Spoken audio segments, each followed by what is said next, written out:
Bryan, we have to change podcast distributors right away. Why do we need to do this? Well, we've been paying our own money out of our own pockets to distribute our podcast. I found a place that does it for free. Okay, tell me all about this, please.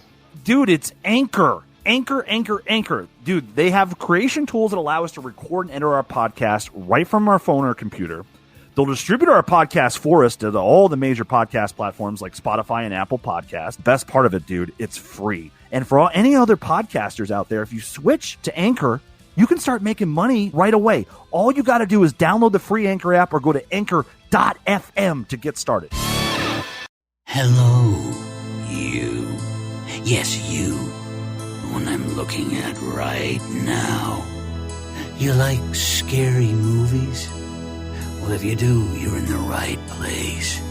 You've joined the Dead in Santa Carla podcast with Bryan and Andy. Shouldn't that be undead in Santa Carla? Well, Bryan and Andy are just a couple lost boys, aren't they? Or they will be when I'm through. Enjoy the show while you can.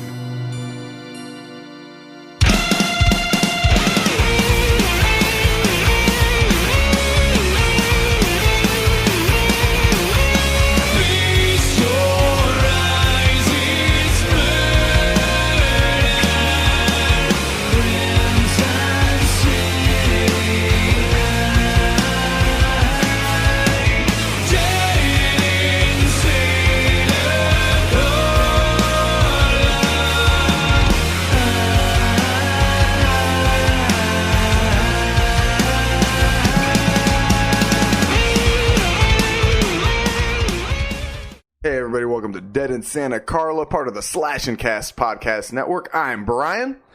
Yeah, you are, buddy, and I am Andy. What's going on, dude? Nothing, buddy. Just sitting here on a Saturday.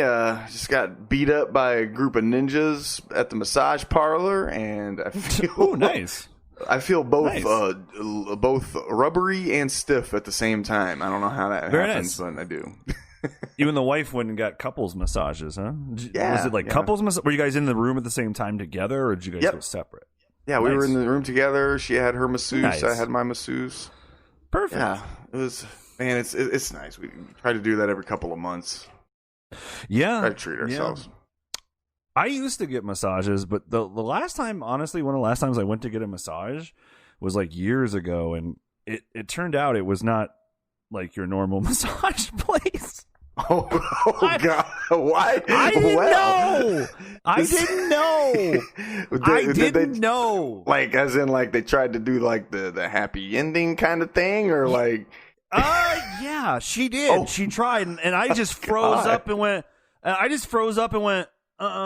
No, I'm good. Why did I suddenly think of Chad on SNL? Like she reached down there and you were just like, no thanks. I didn't know. Wow. So, yeah, did this that's happen my in LA massage. or is this in Vegas? LA. This Okay. is in LA. Long time ago. Yeah. I didn't know. Golly. I was like, I forget. I think I was when I was like, I forget, for whatever reason, my lower back was sore and my neck was like something, and I just was like, I want to go get a massage, and I was like, oh, there's that place like right there, close to me. I didn't know, dude. I was like 25. I didn't know. Wow. I didn't Well, know, dude. You know what? Though, Yeah. props to you. You know, just like no. Yeah. You know, I'm like that. I'm You know, good. yeah, I'm good. I can do that myself. I'll be fine. Yeah, no problem.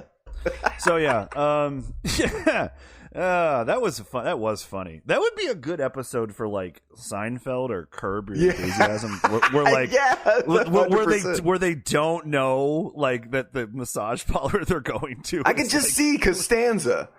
Yes, it would cut. It would cut to like they would be the hand would go where it goes, and then it would cut to his face with his eyes like, and then all of a sudden they would be in the diner talking about it.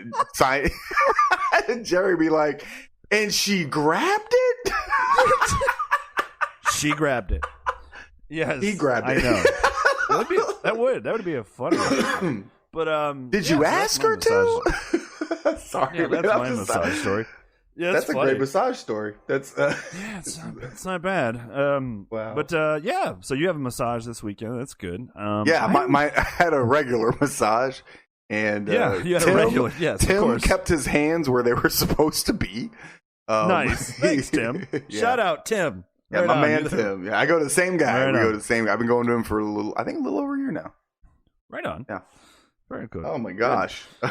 So yeah. Anyway, but yeah. Other than that, let's see. Anything else going on? I didn't really do much this weekend. Football's here. That's exciting. Yeah. That's why we usually record on Sunday nights. So now we're actually recording this on Saturdays, and we're gonna probably do that throughout football season. Yeah, we definitely had to do it tonight while you and I are still friends. Yeah, for real. Since our teams play tomorrow, right? Yeah. Yes, indeed. I did. It's nice to have football back, though, isn't it? It is. It's brings a somewhat of you feel some form of normalcy, right? A little bit, So because 2020's been a shit show. Yeah. So I just hope that I hope everything with the NFL season goes smooth. I hope there's hopefully no teams have no outbreaks, because if that happens, God knows, what if they can't play for 3 weeks, 2 weeks, probably, yeah. I would have to be. Hopefully it's gonna be tough, man. I don't honestly. I hate to be negative, Nelly, but I just considering 2 baseball teams, had outbreaks, 2 or 3, I think. And they carry a baseball team traveling is like half the people than what a football team is. I mean, more than half. A football's like more than double. Right? So I think there's 53 people on your active roster, right? Not to mention even more coaches, more trainers, more this, more that. So yeah, it's. I don't know. Hopefully, as long as I don't know. We'll see. Yeah. We'll see. I'm hopeful. I'm glad they're trying. I'm not saying they shouldn't be trying. They should be trying. I hope it goes smooth. I hope it does. Yeah, me too. I watched a couple of movies. What'd you watch? Well, I think I told you about. I can't remember. I watched The Shed on Shudder. Yeah. Yes. Pretty cool. Pretty cool movie. Right, little vampire tale. Kind of like it. Really unique. So that is a vampire tale. I did not know that. Yeah, it's a vampire movie. It's pretty unique too. Right. Basically, the premise of the movie is kid gets up, finds a vampire in a shed in his backyard, and hijinks ensue.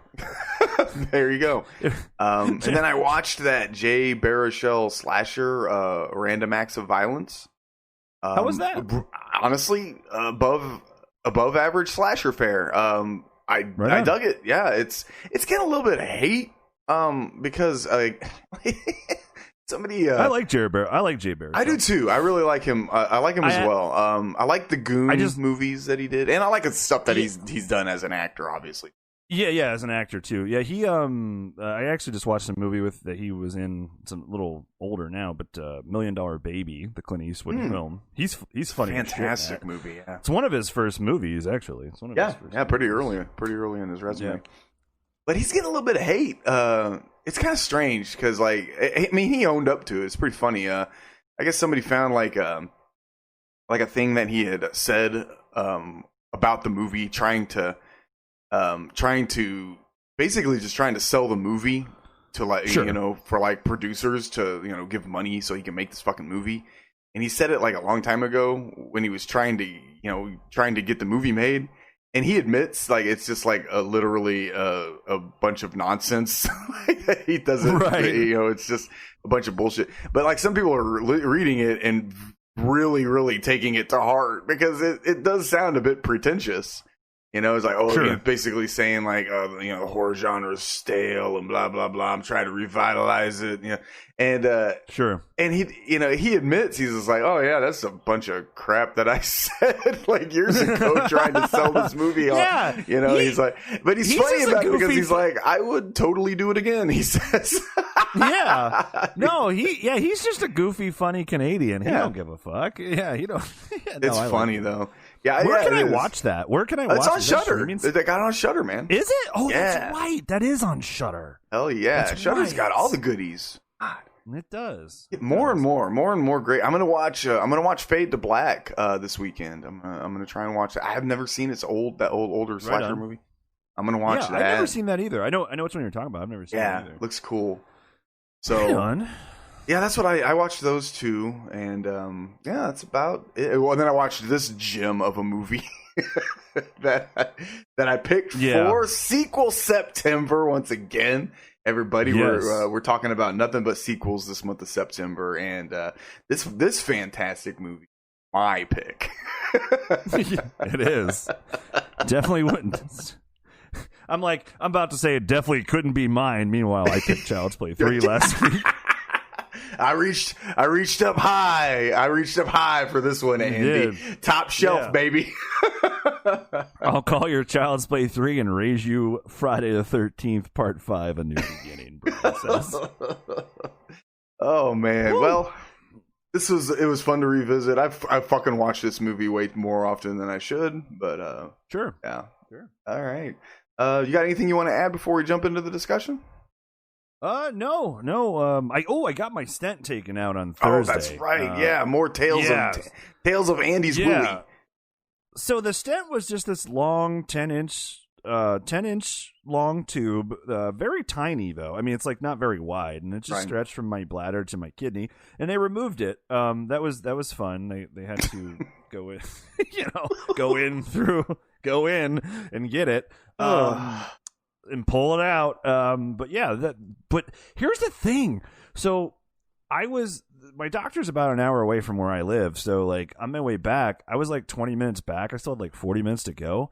I started to get these unbelievable fucking spasms. And I thought it was my digestive disease at first. I'm like, no, that's not in the same spot. It was coming from my bladder.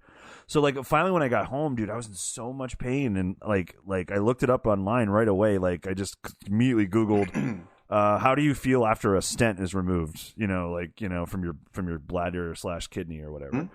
And it literally said, "Oh, you should feel you will feel delayed spasms for 2 to 3 days, commonly 2 to 3 days, up to a couple weeks." So like today I feel a lot better, but the last 2 days I've just been kind of like the spasms have just been coming and going with, dude, again, feels pretty similar to the other shit I deal with anyway. Like that I was dealing with. It was kind of funny. But other than that, they gave me these pills. This is what I wanted to tell you. They gave me this pill. When I got home, I called my doctor and I was like, "Hey, I'm having these really bad spasms. I saw online it's normal, but any tips I could do to like manage that?" He just wrote me a script, But the script that he wrote me, it's some pill. It's like dye. It's weird, dude. And it goes straight to your urinary tract. And it's supposed to just relieve like the burning sensations, the spasms and all that. But here's the thing. It's like an orange dye in this pill. It makes like your urine like bright orange. That's fucking crazy. Like neon fucking orange. Oh, like wow. Orange high. It's the weirdest thing. But yeah, I've been taking that the last couple of days, and it's helping. So I feel good today. The last 2 days I did not feel great the last couple of days, but I feel good today. Okay. Wow, man, huh? Dude, but that's where we're at. So I think the stent is gone, the stone is gone, and actually I took the first shower in 30 days without wearing saran wrap. Without having to preserve yourself before you leave. Yes, it's the first shower I've taken in 30 days without wrapping my torso in fucking saran wrap. I bet that felt fucking amazing. It was great. My God, I felt free. It was like it was a goddamn prison. But anyway, but I feel pretty good though. I feel good. Good deal. But other than that, thanks everyone for all the support and all that. We'll get into this talk of Friday the 13th, Part 5, A New Beginning. But thanks everyone for the support, the listens, the downloads, all the reviews on Apple. Thank you guys. If you haven't given us a review yet on Apple Podcasts, you're listening on Apple Podcasts, definitely do so. We definitely appreciate that. And absolutely. Other than that, thank you guys. Thank you guys, man. You guys rock. All right. All of that was super well said. And with all of that being said, enjoy this discussion of Friday the 13th, Part 5, A New Beginning.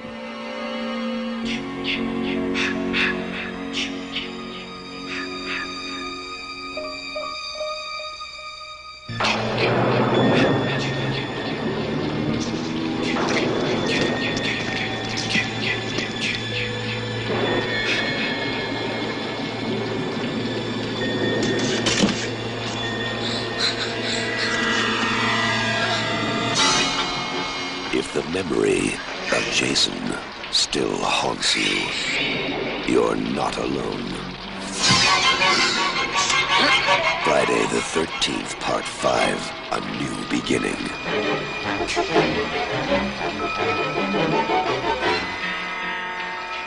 Severe trauma at age 12. Brutal self-defense, murder of a psychopathic killer. Boy, they've given him every therapy they can think of. It's wonder his mind isn't fried with all the drugs they've given him.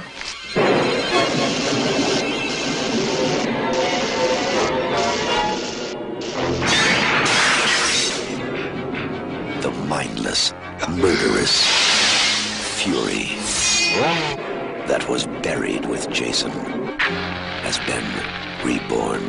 Pete! And suddenly, terror has become child's play.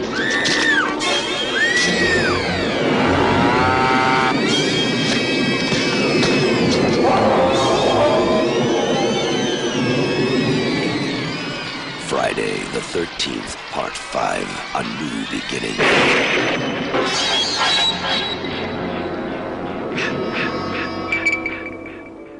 All right, Andy, we were talking about a classic piece of slasher cinema known as Friday the 13th, Part 5, A New Beginning. Yes. From 1985. Yeah, it's a new beginning, but I don't even think they ever really got started with this movie. No, I don't think they did. Directed by Danny Steinman, and he also co-wrote the screenplay as well. Mm-hmm. He had an interesting background. He directed some porn in the 70s, so That's yes, he did. There's that. And actually, after watching this movie several times in my life, it shows. It does a little bit. A little bit. I'd say a lot. a lot of bit. Oh goodness. I should say too. I don't want to bury Danny Steinman too bad. The poor guy. He passed in 2012, so may he rest in peace. I'm not gonna beat down the grave of Danny Steinman, but at the same time, I do got to be pretty honest. This is one of the worst directed Friday the 13th films. By the way. It's in my opinion. And not only is it one of the worst directed, it's honestly, I just don't like this story, dude. That's the biggest problem. This story is so fucking weak. It is so weak. Weak is the only word I can use to describe it. And I get it. I know a lot of Friday fans have some admiration and love for this movie, and I get it. I could totally see how this movie would be a guilty pleasure. Just as like Child's Play 3 is a guilty pleasure for myself. I totally get it. But for me, this isn't even a guilty pleasure. I just think this is a pretty poor installment in the Friday franchise. Okay. Like, dude, here's the thing. There's one thing I will tell you. It's the worst whodunit story I've ever seen in a movie. Yeah. That I will tell you. Dude, a whodunit story, and this is why the story is weak. A whodunit story should be a connected web of clues and tidbits that we all get throughout the movie, and we're trying to figure it out, and it all comes full circle, and it's like, oh, yes, it's all connected like a web, right? Does that make sense? Dude, come on. There's none of that in this, dude. Oh, no. There's like, dude, it's just like, okay, so Jason's going around. Okay, wait, no, it's an imposter Jason. Oh my God, it's the EMT guy, Roy. Fuck, weird. Dude, like, that's like this movie. That's this fucking movie, and it frustrates me so much. I don't know. I feel like this movie would have benefited from, I don't know, maybe focusing more on the story than the amount of the body count and the TNA. I feel like they focused in this movie, dude, I swear. It's like they just focus on the TNA and the body count more than anything. Like, that's all they really fucking cared about in this movie. That's every time I watch this movie, it's all I can think. Yeah. You like this movie, don't you? No, I don't like this movie. I don't hate it, but I don't it has its enjoyable moments, but it's really bad. Like, this is bad. This is like just bad. This isn't even like that enjoyable bad, honestly. No, it does have some stuff in it that I do appreciate. I don't know, man. This is really an interesting watch because while I want to appreciate how awful some of the elements are in this movie, like Kung Fu Tommy Jarvis. I know people like him too. John Shepard who played Kung Fu Tommy Jarvis. He's fine in this movie. He does a fine job. Yeah. I have no problem with his acting or whatever. He made a choice how to play it, and honestly, it probably fits for this script the way he's playing it. But it's just, he's by far like my third. I rank him. He's third in the Tommy Jarvis power rankings. Oh yeah, 100%. Yes. Tom Matthews has that mantle locked the fuck down. And Corey Feldman's no slouch either. No, Corey Feldman's he's a fine actor. He's a really good actor. Corey Feldman's great. Great Tommy too. Yeah, great Tommy Jarvis.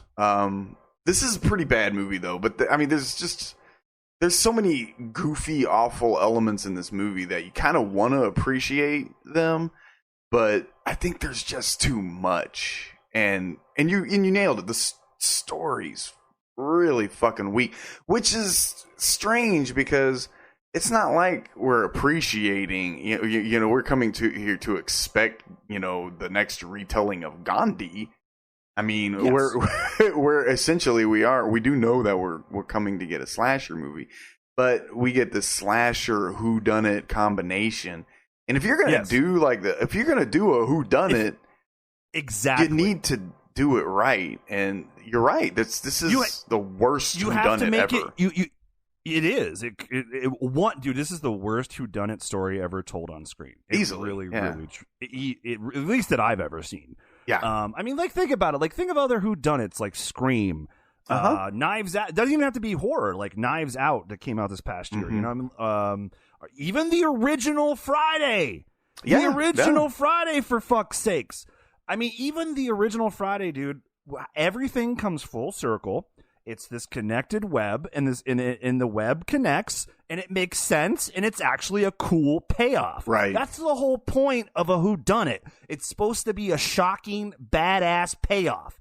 This payoff is, I see this fucking fake body fall to the spikes, and it pans from the mask to his face, and it's just the EMT guy that I saw for 2 scenes earlier in the fucking movie. Yeah. And you're right, he is. He's only in 2 scenes, dude. Yeah. And he has. And here's the thing: there's no clever there should have been if they would have I'm not a screenwriter, dude. I'm not a storyteller. But at the end of the day, you would think that some type of connection to Camp Crystal Lake or the Voorhees or something that kind of ties back to even the original. Something. Dude, Roy has no connection to this franchise whatsoever. Right. And they don't even come up with one. You could have easily dude, come on. This whole town didn't know that this kid was Roy's son. How? Yeah, How? I know. Yeah, it's pretty bizarre. It's pretty lazy. The story's fucking lazy. Yeah, it is. There you go. That's the perfect word. Yeah, that's the perfect word. It's lazy fucking as lazy. fuck. Yeah. I mean, dude, look, I know plenty of Friday. I've gone back and forth with Friday. I don't blame Friday fans for liking this movie. I don't. No. But the truth is, I've never liked this movie. Right. This movie was for me before New Line Friday the 13th movies. So of the original 8 Paramount movies, I always found this one to be. I think this one's the worst. I think this is. Of the 8, there's no. I think this contest. is even worse. I think it's even worse than Takes Manhattan, and that's I mean, I just do. I do, and again, it hasn't. For me, and for some people, it's because it's an imposter Jason, and I admit it does kind of suck that Jason's not in this. Mm-hmm. But that doesn't mean this movie had to suck. That doesn't mean the story had to suck. At the end of the day, they probably didn't hire the best dude to direct and write the screenplay. I'm just going to say that again. Probably not. Because here's what I did, dude, today. I watched the Tommy Jarvis trilogy back to back to back. I watched part 4, part 5, and part 6. And, dude, like, I kind of did this with the Nightmare. When we did Nightmare 2, I watched the first Nightmare, the second Nightmare, and Dream Warriors back to back to back. And I did the same thing with this, 4, 5, and 6, to kind of really get that feel of how badly this one sticks out like a sore thumb compared to 4 and 6. And man, dude, this movie doesn't even... So, dude, this movie is supposed to take place like, what, 7, 8 years after the events of part 4? 8 years? 6 years? Something like that, right? Yeah, something like that, yeah. Okay. It's definitely some time because, I mean, look how big Tommy is. Of course. Yeah, so we'll say 8 years. Okay. Yeah, and this movie came out in 85. Part 4 came out in 84. Here's the other issue I have with this movie. I hate how this movie looks. It looks like a porno. It looks like it looks kind of like a made for TV movie, or it looks so outdated. What I was getting at is like this takes place 8 years after Final Chapter and was released a year after Final Chapter, but somehow, some way, Final Chapter looks more modern than this fucking movie. Yeah, well, how is that possible? I'll tell you how that's possible. It's bad filmmaking. Yeah, it's bad filmmaking. Exactly. That's how. Yeah. I mean, you had a competent director on part 4 because Joe Vito made that. Yeah. And he made some Chuck Norris movies and stuff like that. So the guys, and it's not like Joseph Zito's fucking Steven Spielberg, but I'll tell you this: he's a better director than Danny Steinman. I'll tell you. Yeah, a little bit. And again, I don't want to beat up Danny too much. May he rest in peace. I don't want to beat up the man too much. I don't. But here's the thing: I've had these thoughts even long before he passed, and I'm trying to be as respectful as I can. I do not want to I don't want to kill. I don't want to crush the guy.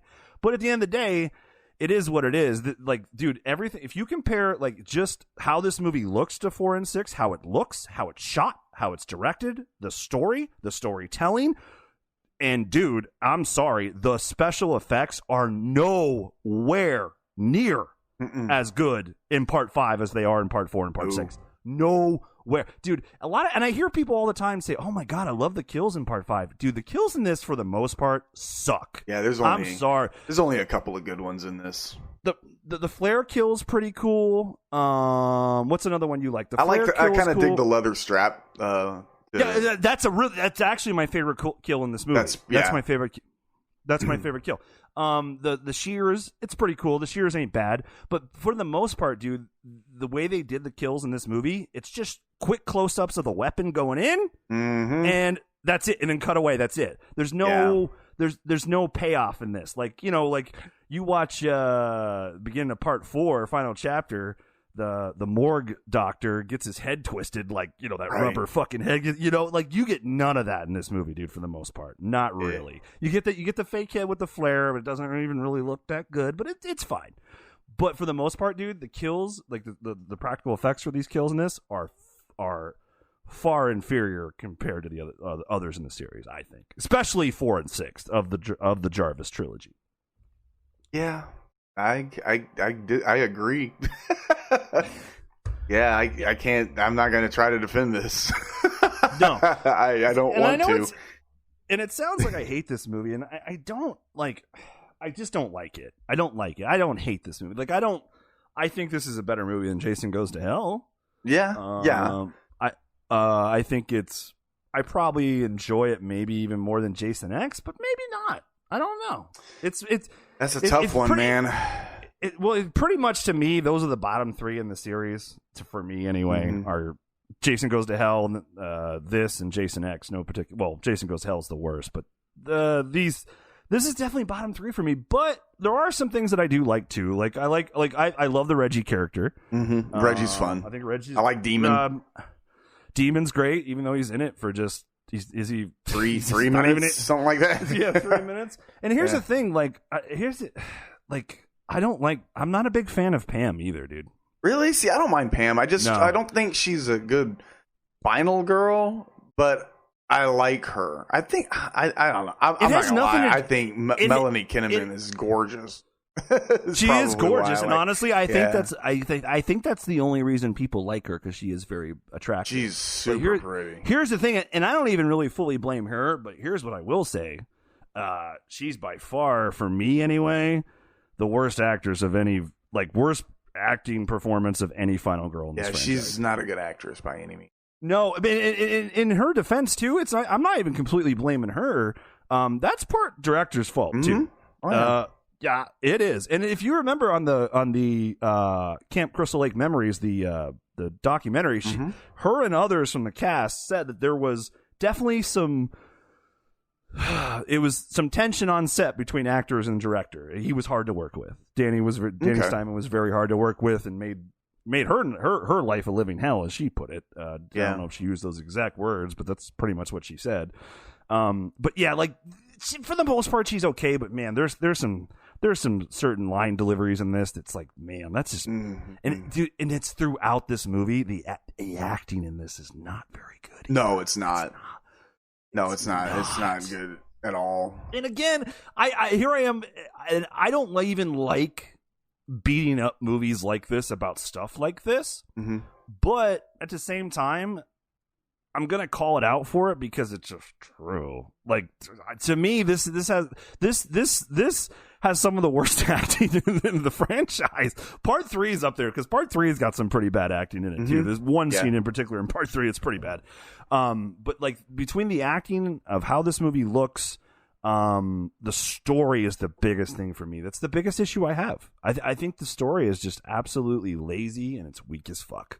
That's really the biggest beef I have with this movie. I don't know. Let's go through this. Yeah, let's go through this. Before we story. do that, let's get some scores here real quick. Yeah, thank you. IMDb 4.8 out of 10. Woo. Yeah, that's bad good by IMDb standards. That's pretty bad. Rotten Tomatoes critics 15%. That's way higher than I thought it would be. 15%, 20 critics, 15%. Audience score out of 62,000 ratings from audience, 26% score from audience. That's higher than I thought it would be. Based off those numbers, I'm not alone. This movie sucks. Yeah. Oh my god! Why do you think though there are a decent contingent of Friday fans that do adore? I think that people that do really like stand this movie, you know. And they do, man. They do. They fucking. I think the reason they do is because they just I want to say, and this is like me not knowing, but I want to say they probably appreciate the difference. You know, they probably appreciate the fact that it's a more of a whodunit. It's, you know, it's not the same thing that we just got 4 times before this. But at the same time, it fucking is. It's exactly like that's the whole thing. It's nothing different. This movie gives you really, other than one little scene, no clues who the killer might be. Right. Really, it doesn't give you a lot. Like, you think Tommy, they make you think maybe it could be Tommy. They make you think, but really, that's kind of really it. Was there one more other person that? Well, you know, it could have been maybe Vic, and he escaped. Vic was the one I was trying to think about. Yeah, Vic. Yeah. Yes. It's but that comes back to what you said earlier about this being such a weak whodunit, because there's no clear red herring. You know, I mean, there's none. There's also no real. The only clues we have are just shots. Like there's this shot of Roy looking off into the distance with crazy eyes. Yeah, exactly. Okay. That's it, and that's all you get. And then an odd comment to the sheriff. You talking to me? Oh, I thought you was talking to me. No. Like that, it didn't fit. Like it's like no, fucking weird, man. Like it's just it comes back to being really, really poor writing and a really poor story, directed honestly poorly, acted poorly. I mean, I mean, and I've said this before. I do not like beating up movies like this from a technical level. But if you have this many issues, in my opinion, again, guys, this is just my opinion. But in my opinion, this movie does have several, like, just technical issues. I mean, it's across the board. It's the direction, the storytelling, the story, the acting. It's everything. The special effects suck. Dude, the practical effects in this suck. It's terrible. Yeah. Yeah, there's not a lot of good here, and but I don't know. With all that being said, I do watch this movie an awful lot for some reason. I don't know. I don't know why I do. I'm not, because I think I have it rated higher than a few movies in this. In my like my Friday rankings, I'm trying to remember where I had it. It's not high, but it's not the lowest either. Because I mean that belongs to Jason Goes to Hell for sure. That's a fucking turd. This is at least a turd that I kind of am nostalgic for, I guess. Nice. Let's go through this shit ass story. It should be pretty easy. There's really not much. Not much to it. I mean, really, it's just a kill, tit shot, kill, tit shot, kill, tit shot. Oh fuck, it's Roy. The end. Yeah, pretty much. All right, guys. Thanks for coming. Thanks for coming. That was a good talk, Brian. That was good. It was. That was good. Yeah, it was okay. We'll catch you guys next episode. There are a massive 21 deaths in this movie. I want to say something like that. It had the highest body count. If something's passed it since, I'm not sure. Did Freddy? I want to say Jason X passed it. Or Jason X passed it, probably. Yeah, I think so. But I think there's 20, including Roy. There's like 21 deaths or some shit in this movie. And here's a prime example. This movie, to me, is a prime example where kill counts, where quality is just better than quantity. True and story. They went with and they went with this movie. They went with quantity. That was their goal here. And like I said, there a couple, 2 or 3 of the kills aren't bad. The shears aren't bad, even though the shears don't really show anything, but it shows you the aftermath, and it looks kind of cool. It's decent. Yeah, some of that that makeup works all right on that. Yeah, it's not bad. And then the tree kill is great. It's my favorite kill. And then the flare kill is kind of creative and cool. Yeah. But other than that, I don't know. But yeah, here we are, and we're gonna go through this movie. I'm excited. All right, I can't wait. This takes place several years after the death of Jason Voorhees. We get a cold open that features our young Corey Haim in the middle of shooting Goonies. Feldman, you or mean? Corey Feldman. I apologize. Yeah. I don't do that often. It's impressive. We got a young Corey Feldman in the middle of shooting Goonies. Because that's why he wasn't in the movie the whole time. He was shooting 6 days a week with Steven Spielberg and Richard Donner, and he was able to do this in one day. His little cold opening scene in one day, and he says this is the first time and I think only time in his career that he ever worked 13 days in a row, filmed 13 days. in a row. Right. Right. They filmed this in like his backyard or his neighbor's backyard. Yeah, they shot this in like his neighbor's backyard. It's funny. Jason wasn't even there, so he was acting to nothing. But basically, the cold open is a dream sequence where he watches a couple of guys dig up Jason in the shallowest grave in the history of graves. There's literally just a pile of dirt on top of this thing, and then when you clear away the pile of dirt, the fucking coffin makeshift box is literally level with the ground. Right. So hey guys, you might need to put it a little deeper. I don't know, just suggestion. Not trying to tell them how to do their job, but obviously they pop open the lid. Jason kills the two of them. He's got some worms dangling from him, kind of cool looking. Wearing the clothes similar to what he was wearing in part 4. I love this cold open, by the way. Yeah, it's good. This is good. This is the best thing in the movie. One of the best, probably. It's probably one. Yeah, it probably is. You get he gets up and starts to walk towards our very young Tommy Jarvis, and he wakes up. He's 53 years old now. It's been 7 years. Yeah. I don't know how old John Shepard was, but he I think he's supposed to be like maybe 18, maybe 18, 20-ish. That would be my guess. I would guess that would 18. Be my guess. Yeah, me too. And honestly, like as much as the first part of the episode, I've been just kind of bashing this movie, but honestly, like this movie starts off pretty good. And to be completely honest, the way that they transition, because they couldn't use Corey Feldman anymore, the way that they did transition from, to forward into time, and transition from Feldman to the new to John Shepard, it's actually kind of cool and works actually.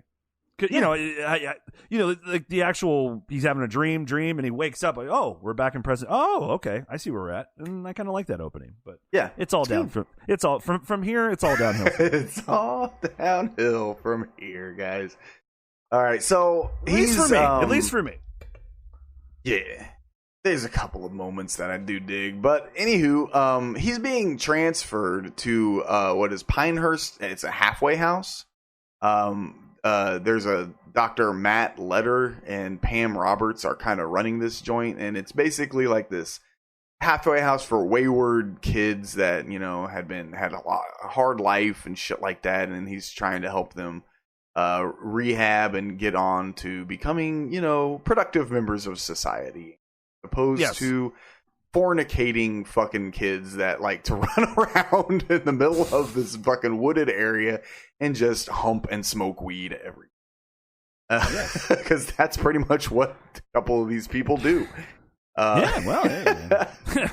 We get squad goals. Yeah.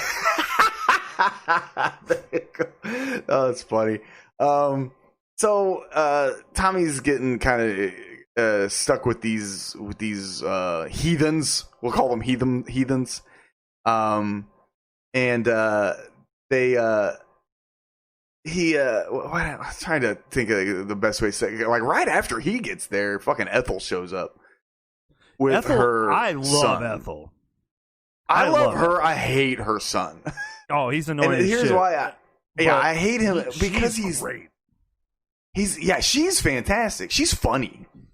He's hilarious. He's a fucking terrible actor. Her son is a fucking terrible actor. I mean, literally 50% of the people in this movie fit that bill. I'm it's pretty bad. But she's funny. Like he's trying to like she's going off on the cop. Cop shows up because he finds these two kids humping, and he shows up with his siren blaring. That was kind of weird.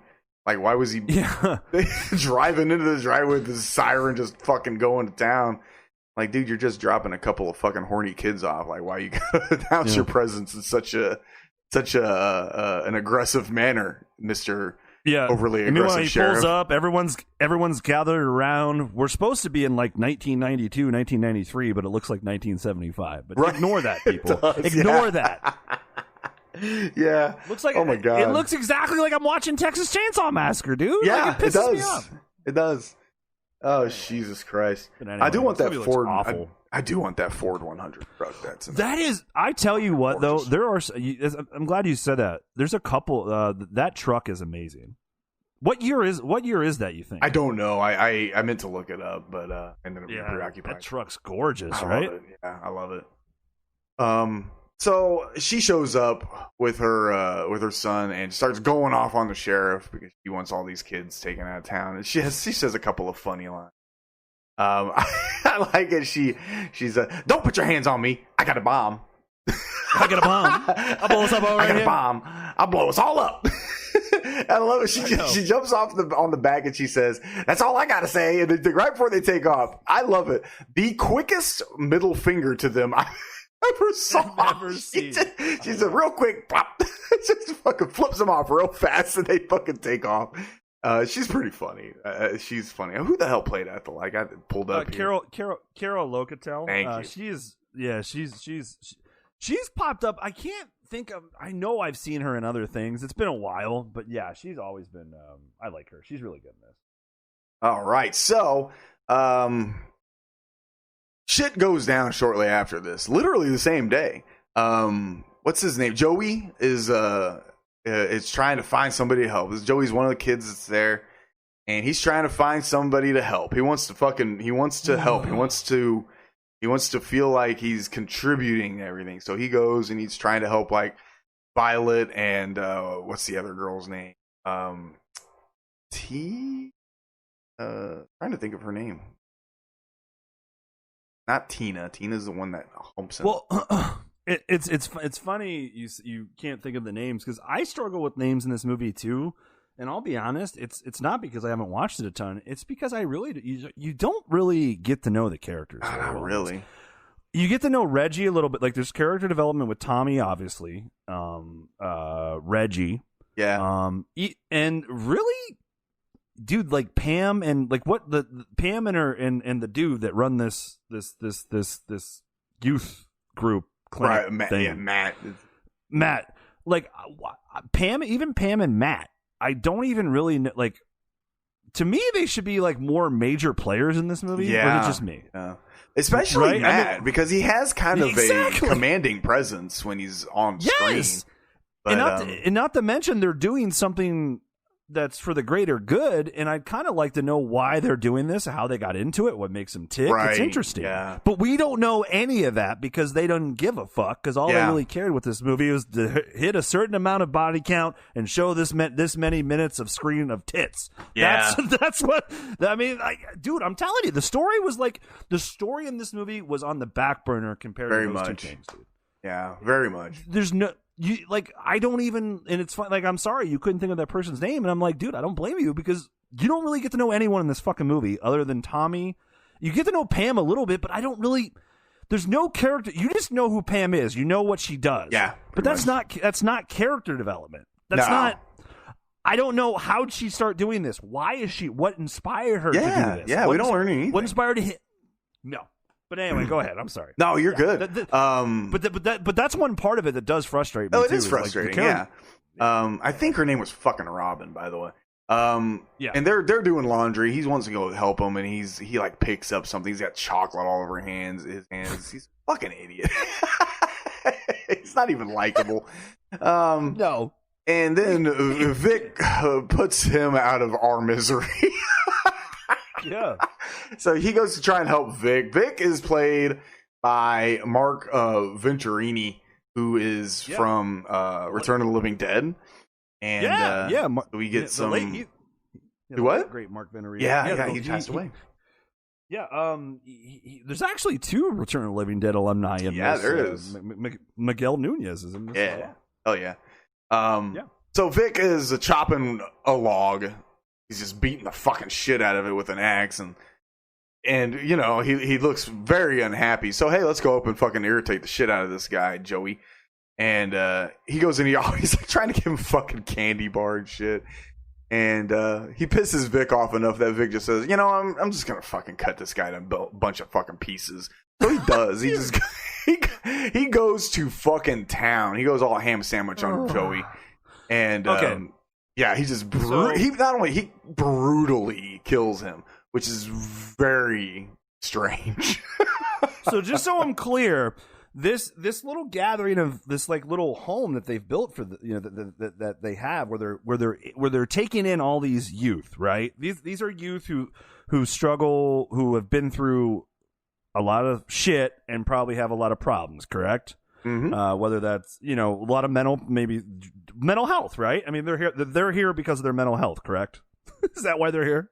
Yeah, I think so. Yeah. Okay. Why are we just allowing these people like have axes and fucking machetes? Yeah, I can tell you right now. They can just go fuck in the woods whenever they want. Yeah, exactly. There's no kind of what are the rules monitoring here? There's no what is going on? Yeah, he's trying to help these kids, and there's no fucking sense of nobody there. There's no authority at all. Yeah.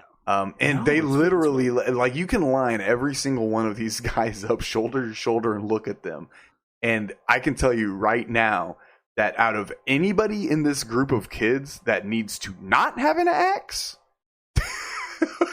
yeah, probably Vic. Vic is easily the one person in this entire. You're like, yeah, I don't think that guy needs to be holding an axe. At the same time, though, he's probably the one person you'd want chopping wood too. Yeah, that's true. Yeah, that is very well. Until Kung Fu Jarvis gets there, he don't even need the fucking axe. He'll just break that shit with his fucking fists.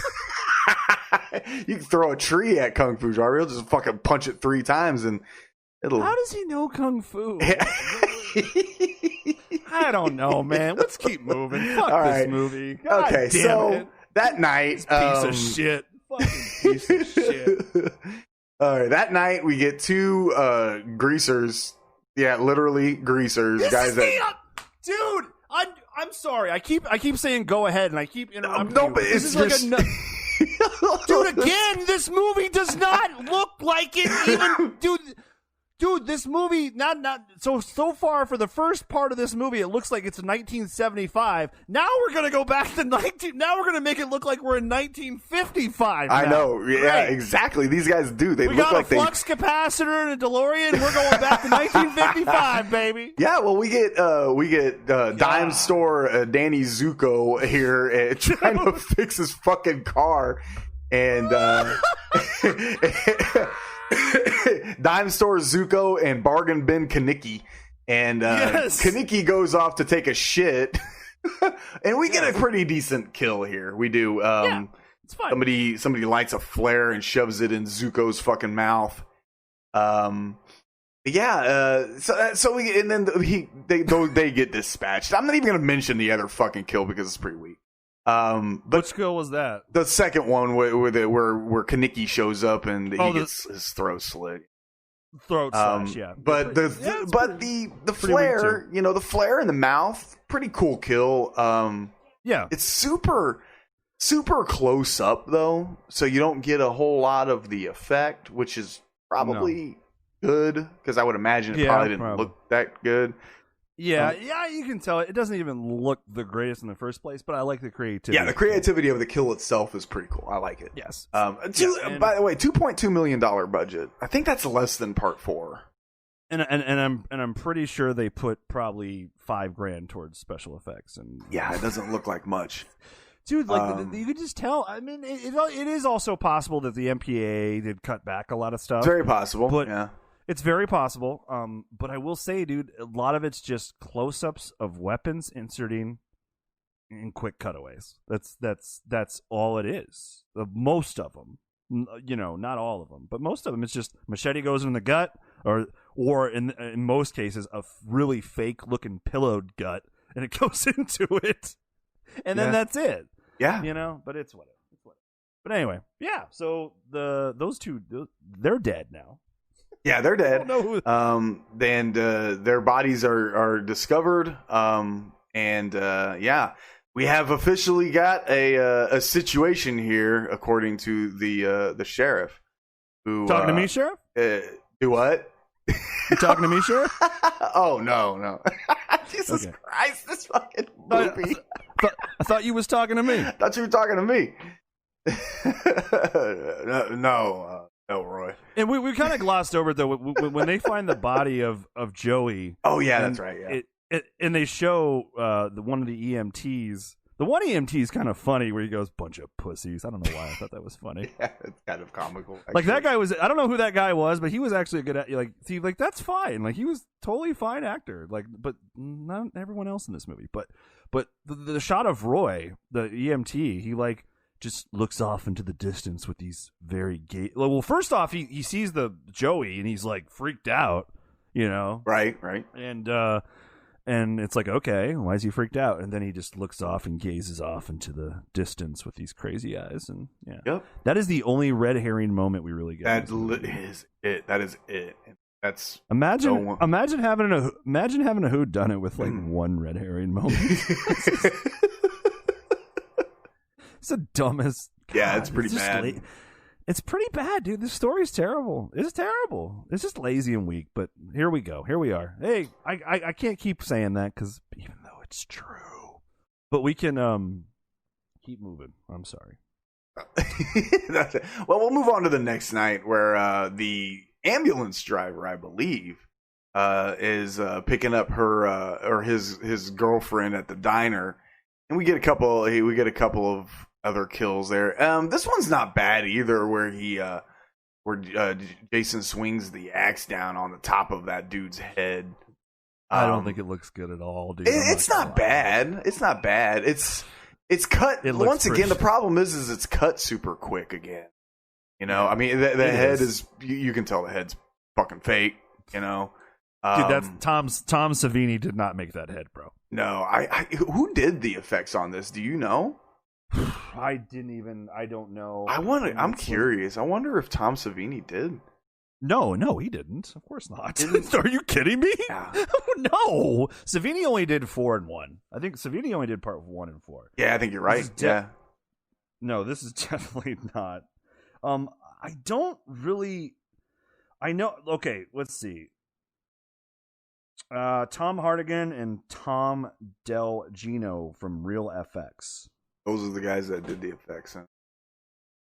Yes, and Frank Paco Munoz was on the crew. They did have Martin Becker, who I believe would go on to do the effects for Part 6, I believe. Oh, okay. Yeah, he would go on. Actually, he'd go on to do it for Part 6, Part 7, and Part 8. Yeah, like again, I don't think I really don't think the filmmakers cared.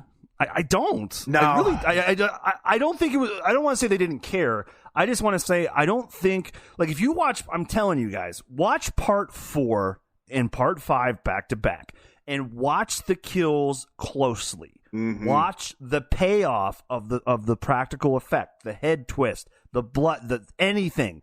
Just watch. It's night and fucking day what you get for a payoff in Part 4 and what you get for the payoff in this with the kills. Oh, yeah. It's night and fucking day, dude. So, I mean, like, I don't know, man. It's whatever. Yeah.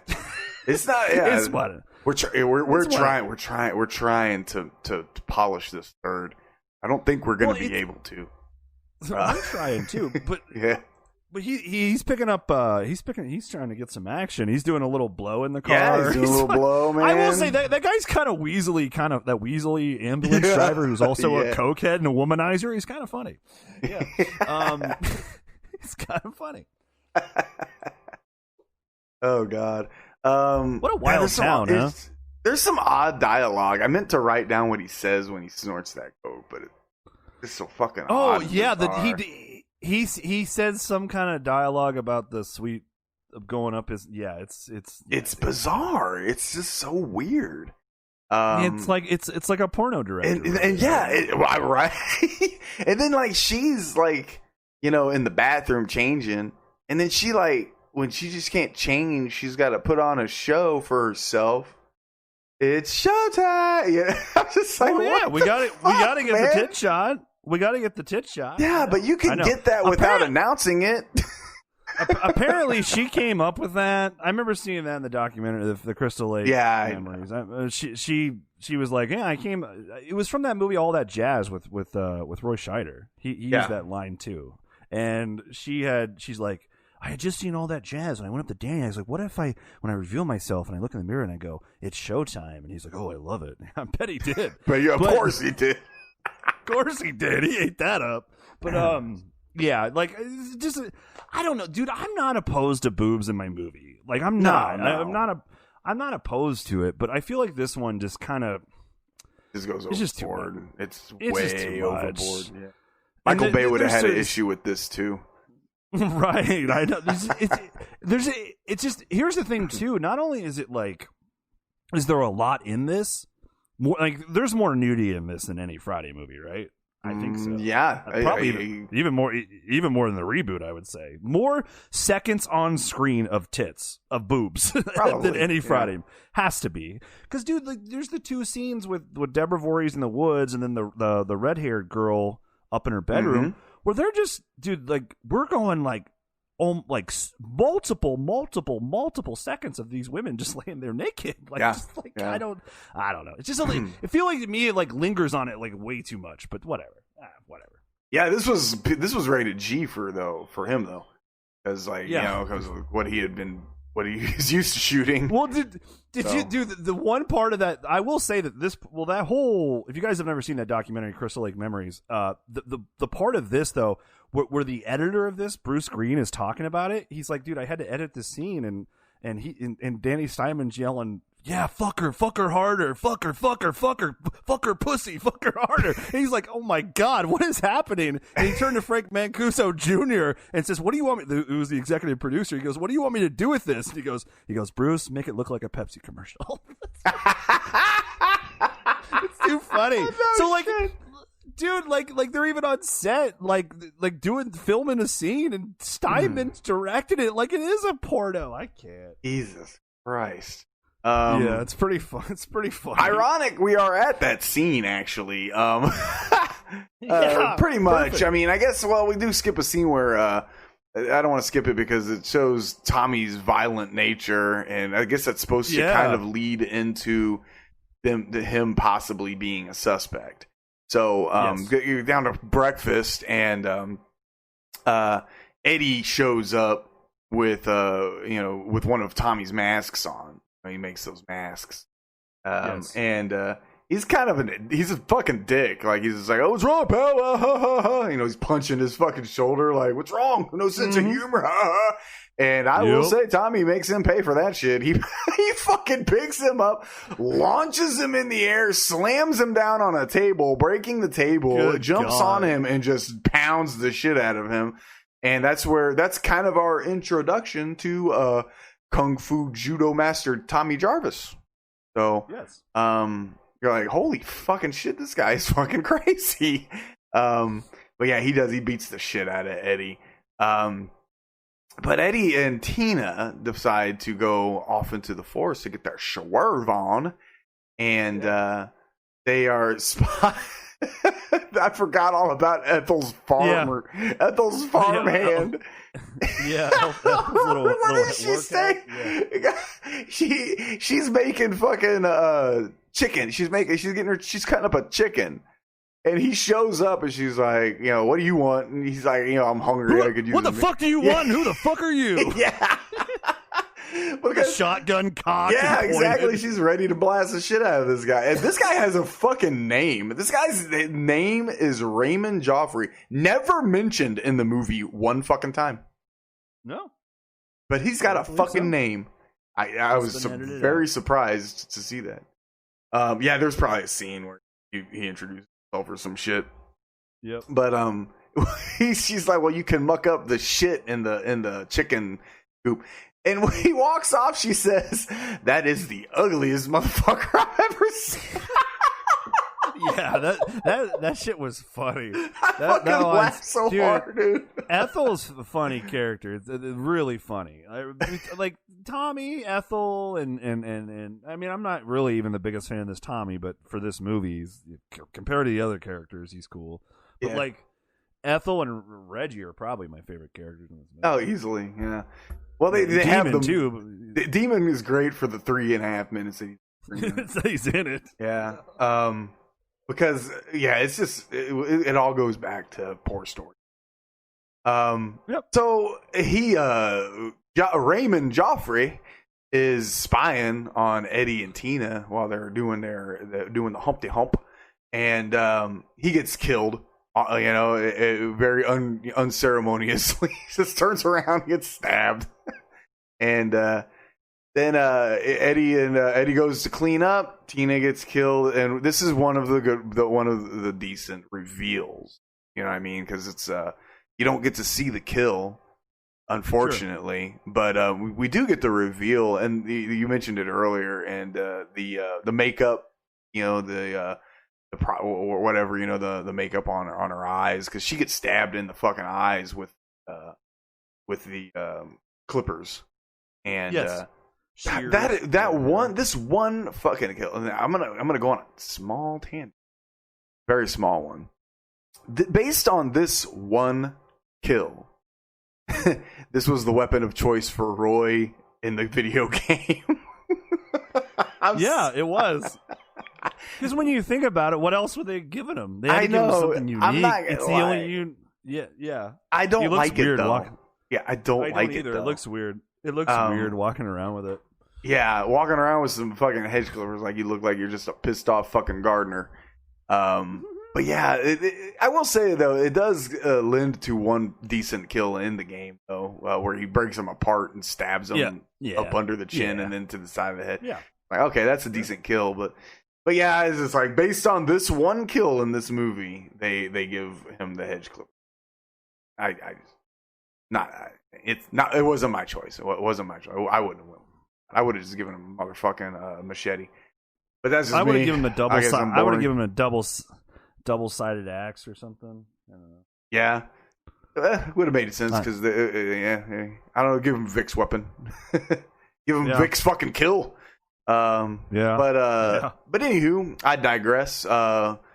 We get this leads to a pretty cool kill, and you said your favorite in the movie, probably mine too. Yes. Actually, yes, this is a pretty cool kill, man. The leather strap, very creative, very creative. Hell yeah, man! Like yes, and tie it, just twisting and twisting and twisting. And I wish we could have seen more of that. A little more. A little more gore would have been nice, but we do get a couple of shots where you can tell that it's tightening over. This kill worked out fine. This kill works out fine though. It does. So that the body count is just piling up. It's just fucking piling up. They're I'm telling you, dispatching these fucking knockoff Zuko's and bunk ass Kanikis. When it comes to kills in this movie, they chose quantity over quality. Yeah, 100%. Nothing other than just a couple of memorable ones. You know what I mean? Mm-hmm. And that's when you're just like, at this point in the movie, you're kind of like, it's starting to really be pretty fucking weak. You know? Yep. And it was about this moment where where I'd seen it and when I watched it when I was a little old. Because I remember seeing this when I was young, but I didn't really pay attention. I was just happy to see what I thought was Jason killing shit. But sure. But then you watch it when you're a little older and you're just like, man, this really, like, it's pretty bad. And I'm not expecting, like I said, I'm not expecting, next fucking great Academy Award winning fucking fare when I watch these movies. But it's the fifth movie in the Friday the 13th franchise. I mean, look, and you're right. I'm not expecting like, Steven Spielberg quality directing or fucking Quentin Tarantino quality story writing. I'm not, right. but at the same time, I can tell you, Sean Cunningham did a much better job, I thought, in part 1. I think Steve Miner does a much better job in part 2 and 3, and I think Joseph Zito did a much better job in part 4. I know Tom McLaughlin did a much better job in part 6. I mean, it just goes on and on.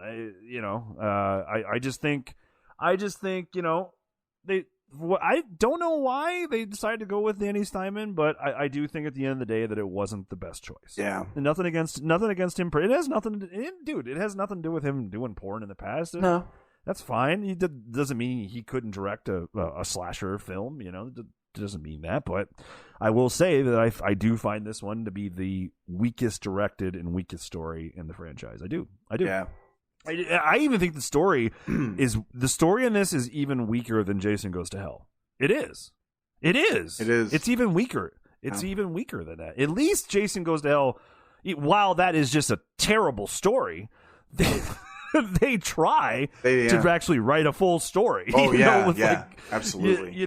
With a gazillion past new mythology and all this. This is just, I mean, literally at the end of the day, dude, this is literally just kids at this little youth center, and someone who you think might be Jason or might not be Jason is going around killing people, and mostly not the coolest ways. Then we're at the end and we find out who it is. Roll credits. I mean, that's really it. It's supposed to be a whodunit, but there's no like, the mystery doesn't get you thinking at all, like who it might be throughout. It just doesn't grab you because you're just really the whole time all you're just doing is watching people get hacked up or people get killed and watching boobs. That's it. And watching Pam run the rain and her magic pink sweater keeps disappearing and reappearing. But other than that, I will say this. Danny Steinman did mention in one of the things that they basically wanted him to have production wanted him to have an action sequence / like death or something every like 7 or 8 minutes.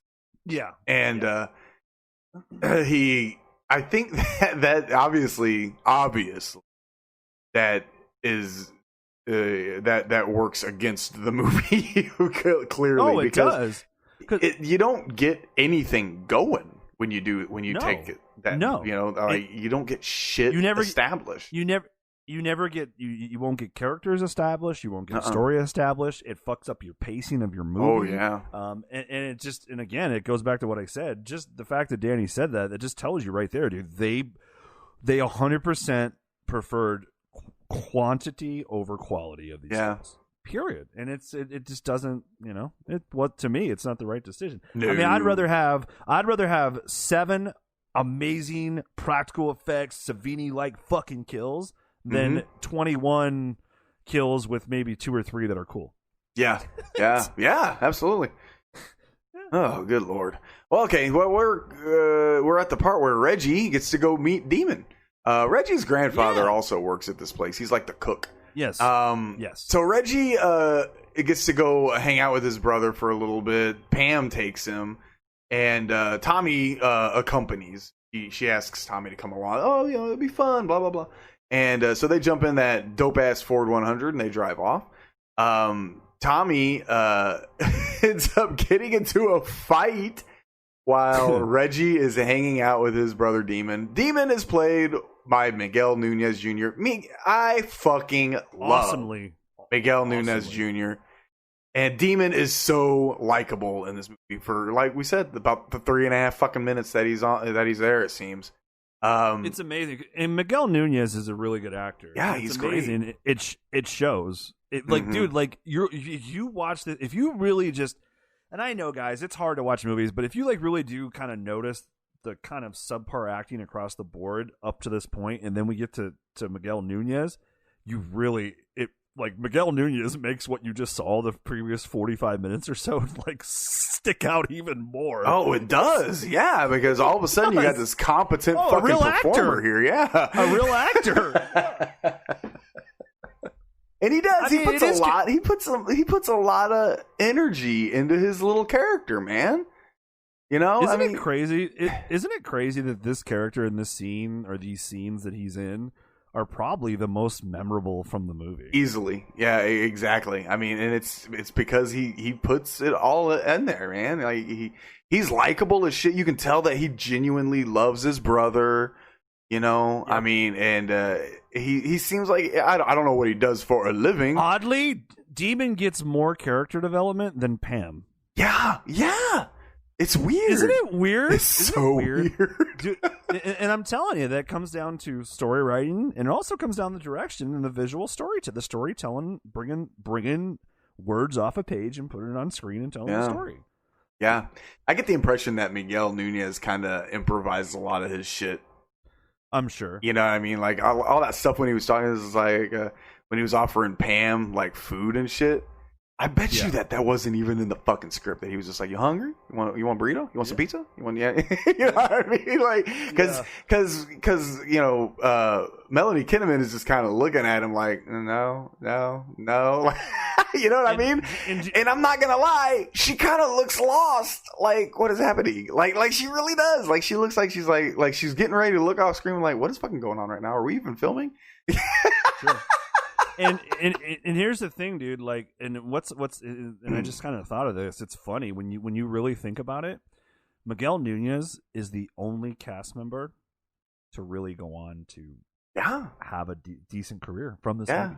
Yeah, because he played in Life with Eddie Murphy, Martin Lawrence. Yeah, he was Joanna Man. It's his own movie. Yeah, I mean, he got it done. I mean, it's probably it's not the greatest. It's but not. Hey, it's kind of fun.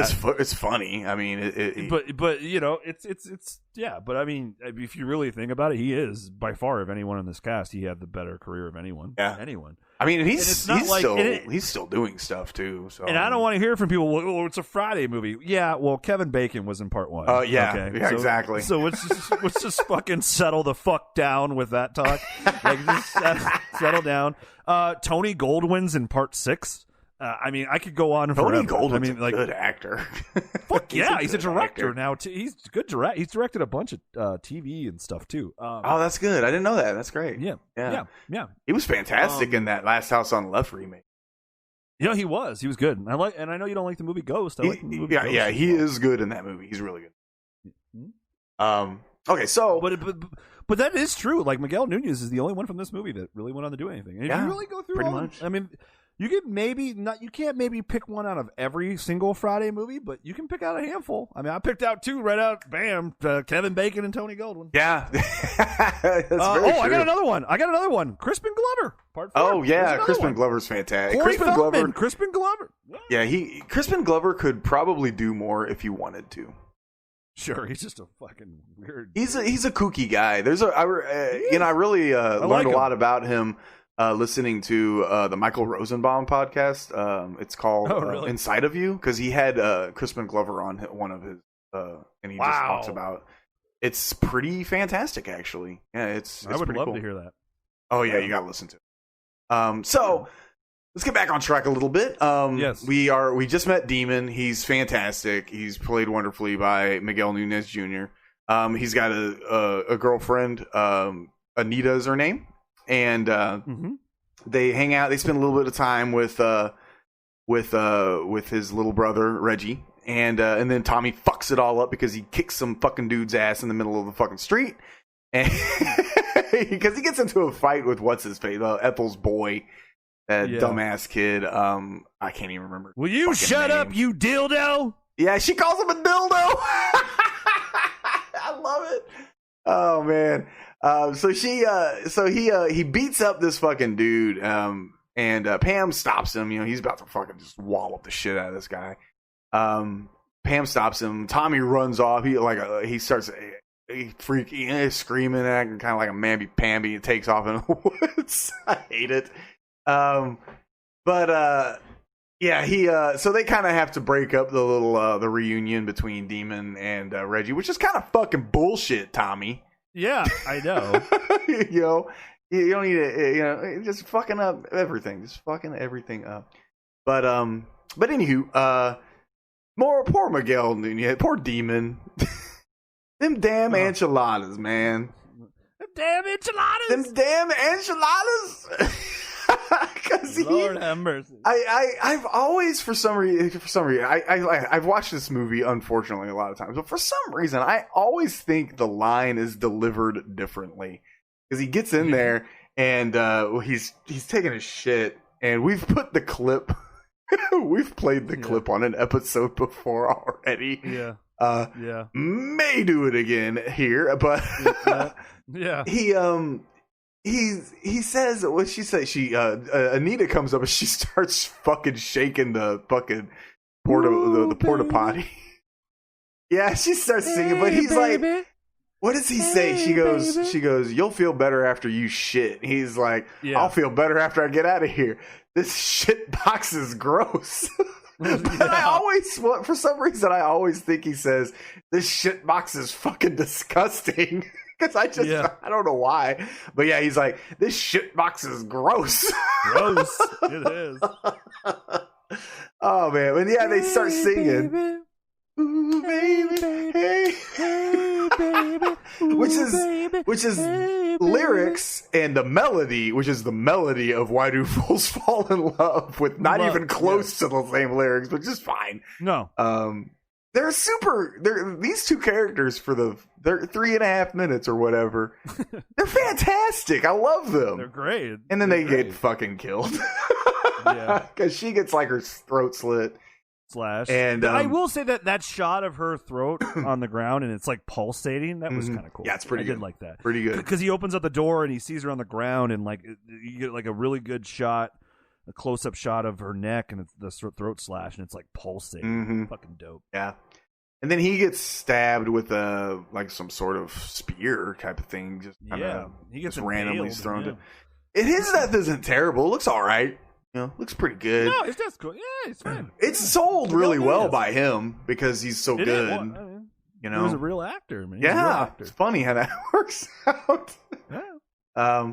So they Pam and Reggie head back to Pinehurst to find out that Matt and George are missing. Eddie and Tina obviously haven't come back because they've been killed after their sex fest in the middle of the woods.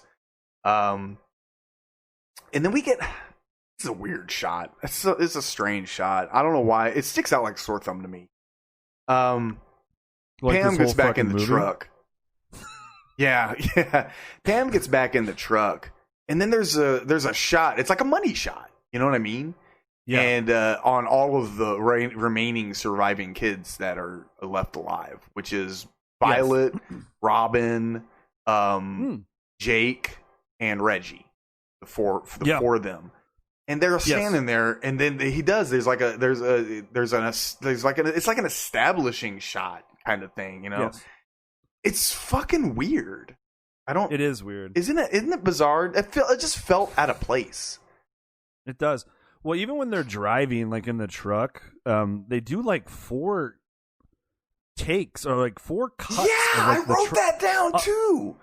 Dude, like again, like, dude, this movie's fucking butchered, dude. Like, dude, like literally 4 takes of the truck driving and pulling up. Like they do like 4 different shots of it. Like, why not just do like one continuous shot of it and call it a day? Yeah, it was pretty. Like, okay, we get it. She's driving away. We have figured that out. Okay, you don't need to beat us over the head with the fact that she's driving away. It was strange. I wrote that down too. I was like, did they need that many shots of the truck driving? It's fucking weird. Oh, I just yelled. I go, how many? I think I said, oh my God, how many times are you fucks gonna show me the truck? I already want to buy one. Okay, you don't need to keep showing. The truck is the nicest. It's funny. It's funny you mentioned Violet. It was the first time we've even mentioned Violet. She seems like she'd be an awesome character. Yeah, and she's very interesting. Don't know a fucking thing about her. No, not at all. Clearly the inspiration.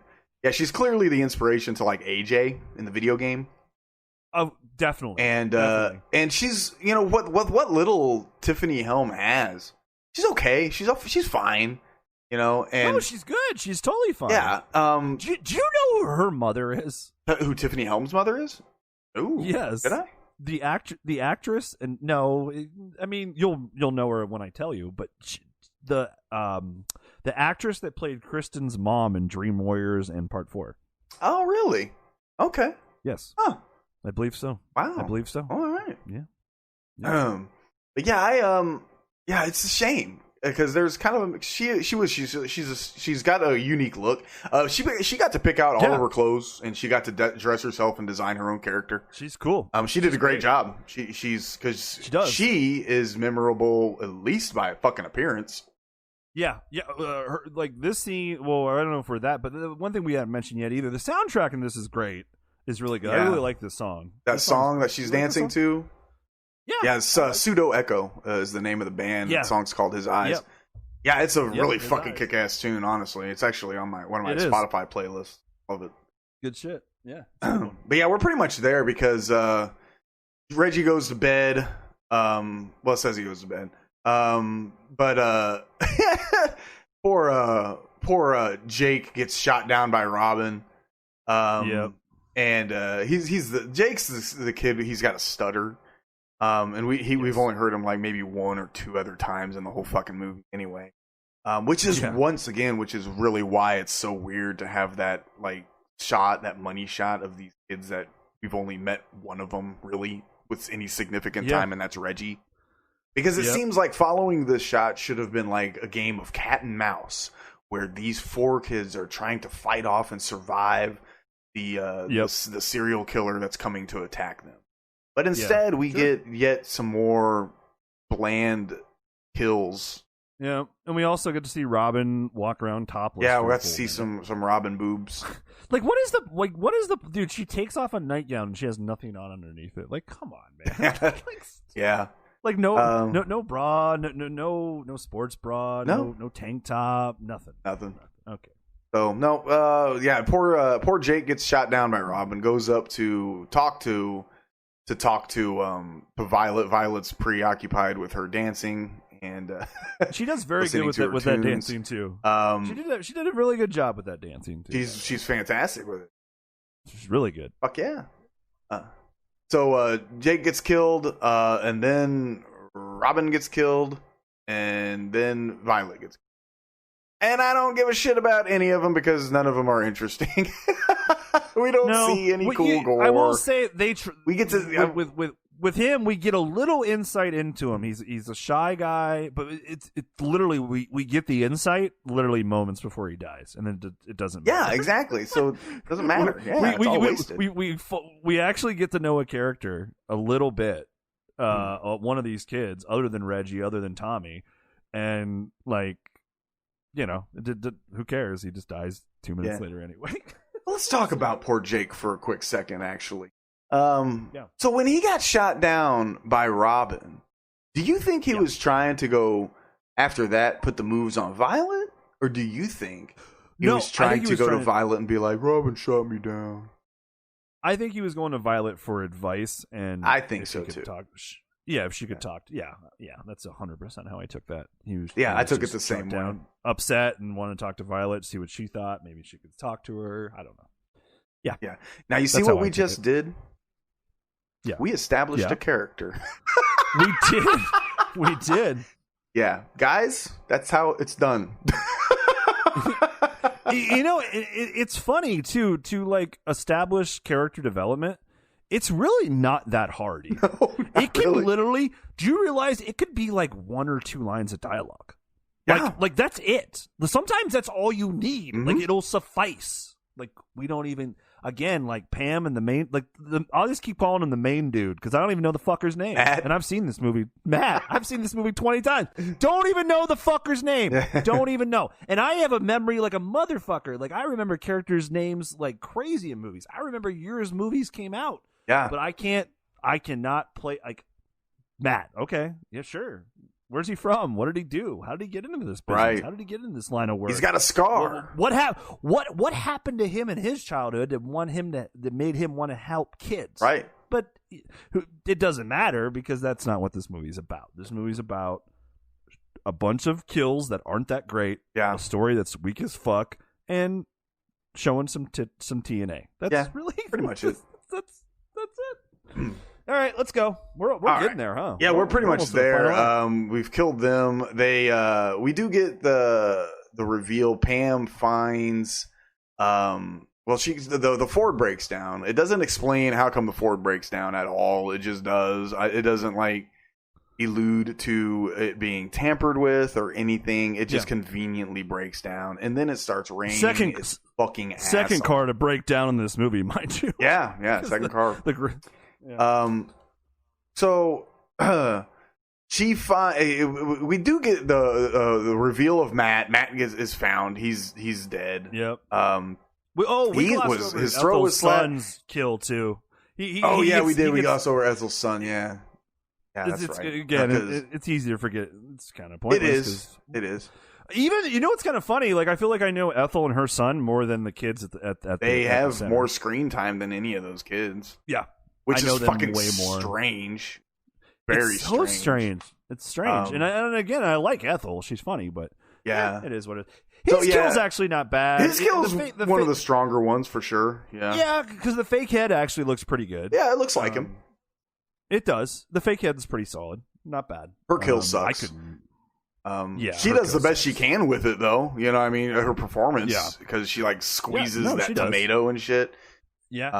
I liked that. But totally. But yeah, like he's driving. He's all mad. He hurt me, Mom. She's yelling at him to come in and eat dinner. And he gets his head lopped off while he's driving his motor scooter. And then she gets like stabbed through the fucking window. Her kill sucks.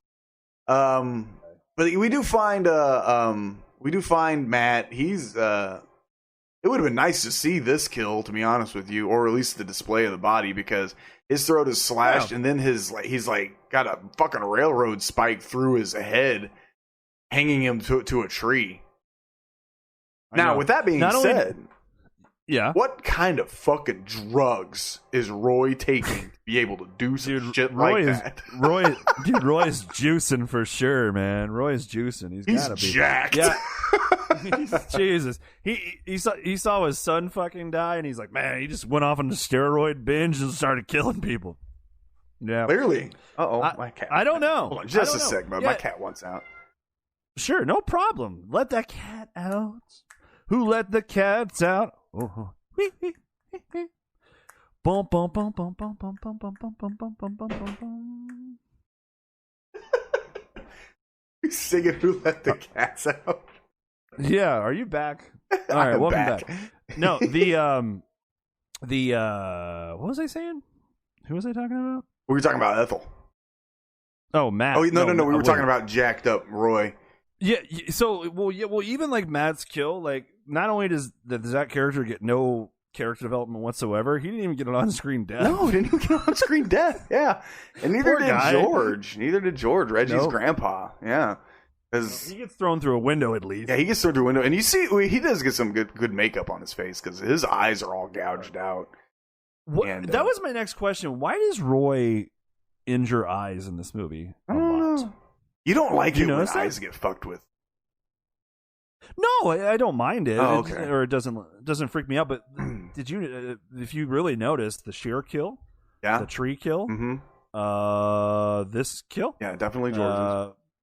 Why is he like an eye gouger? When you really think about it, that's actually that doesn't necessarily make him an eye gouger. He's really more of a throat slicer because there are 20 fucking bodies in this movie, and only 3 of them have to do with the eyes.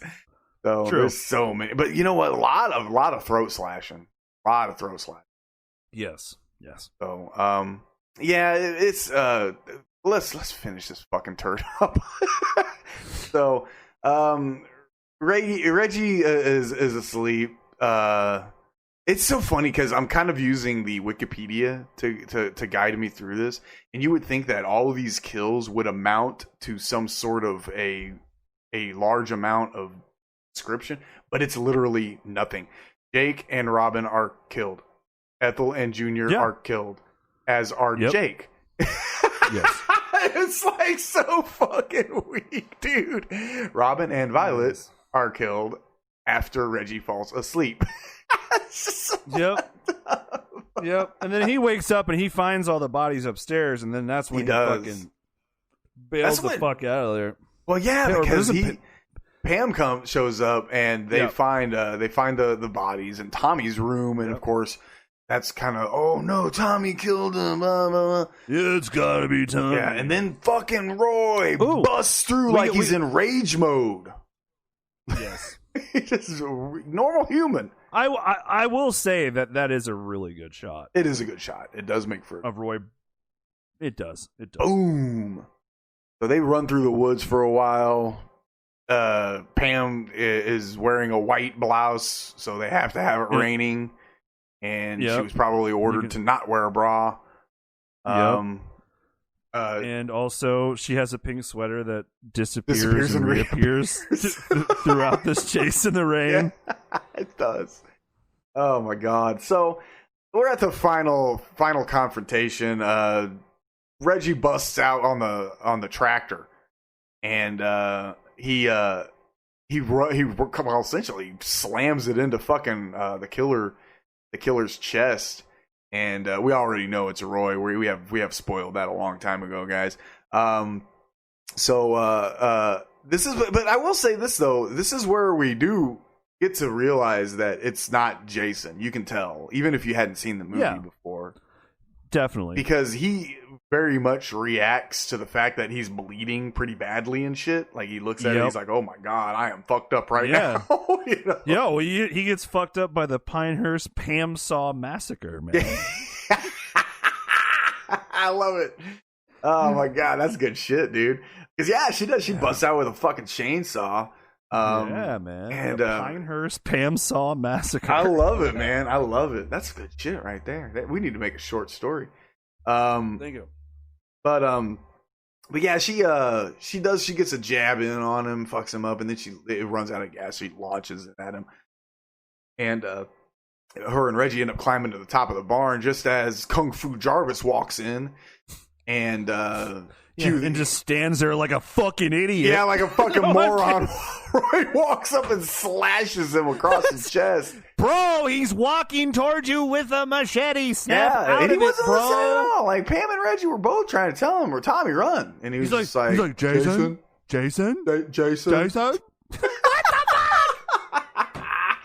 Oh my god, run, Tommy! You're it's full. Good shit, man. So he does get slashed, but he stabs Roy in the inner thigh, which would fucking hurt, and drops him like a sack of fucking potatoes. He even is like, oh, like you hear him like, fuck. I'll tell you, Roy's lucky that didn't hit an artery. Yeah. Because he climbs up to the top. Roy climbs up to the top. So this is where the final shots take place, is at the top of this barn. And this is somewhat all right moment. This is actually okay, because Tommy kind of he probably passed out actually from his fucking wounds. But he Roy is kind of stalking Reggie, and he ends up getting slapped around. He gets what does he get hit? What does she hit him with? She hit him with a fucking shovel, I think. I can't remember. Something. Because he ends up falling off outside the thing. And he's just dangling there. But yeah, he's trying to climb back up. Tommy wakes up, cuts his fucking arm off, or part of his like hand or whatever off.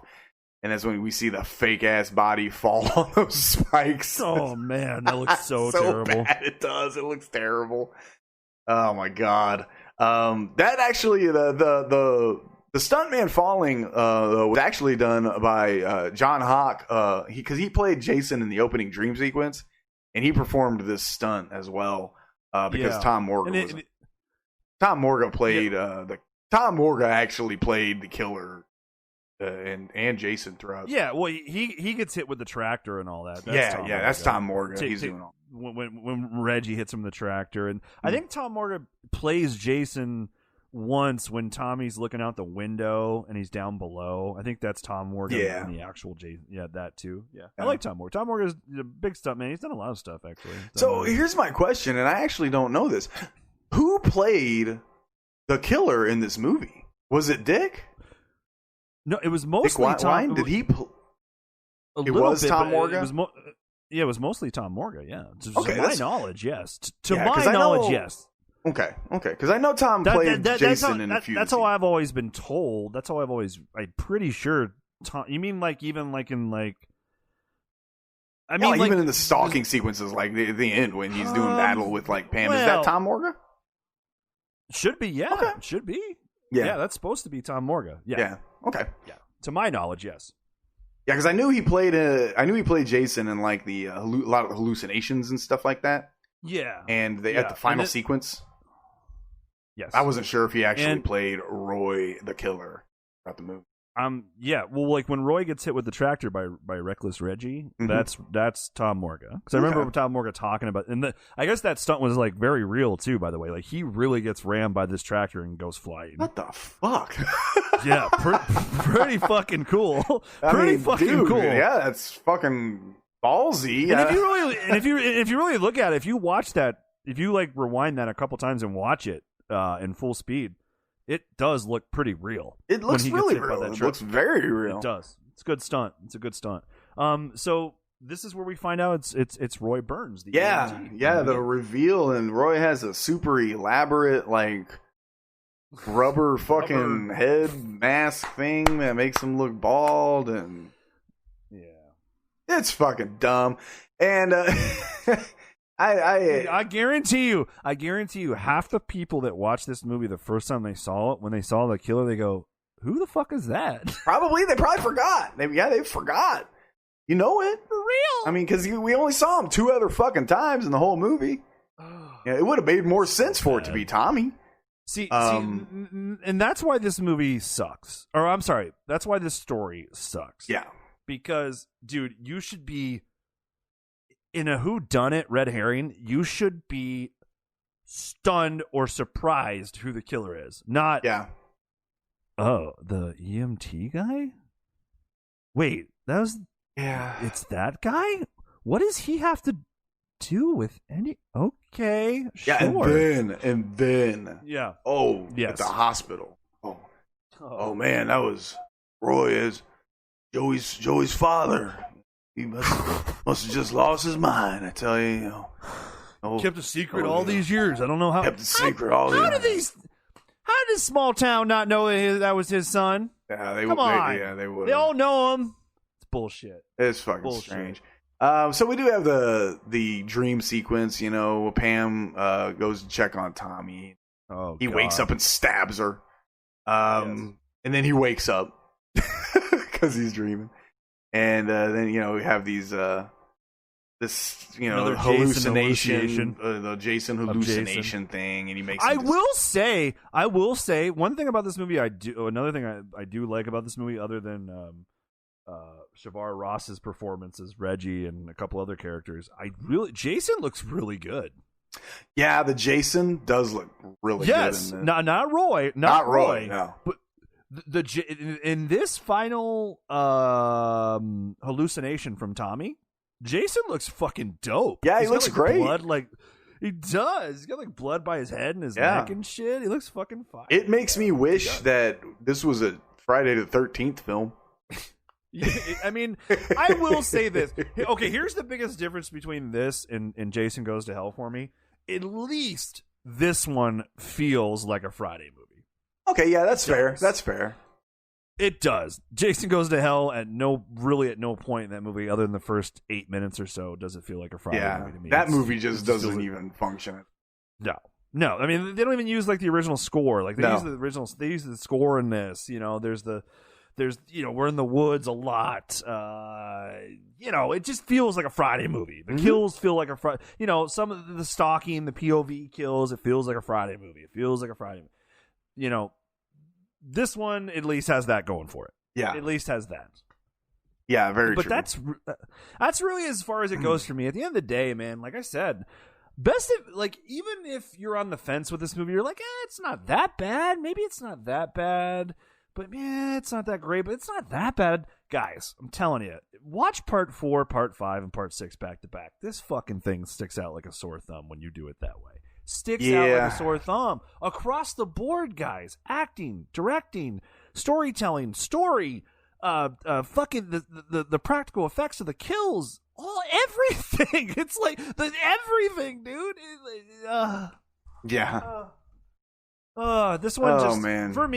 For me, this is bottom of the barrel of the series. It's bottom 3 in the series for me. It's down there with Jason X and Jason Goes to Hell for me. Those are my bottom 3. My bottom 3 would probably be this, Jason Goes to Hell, this, Jason X and Jason Goes to Hell. That would probably be my bottom 3. Yeah. But this is definitely out of the original Paramount movies, the first 8, my least favorite, for sure. Yeah.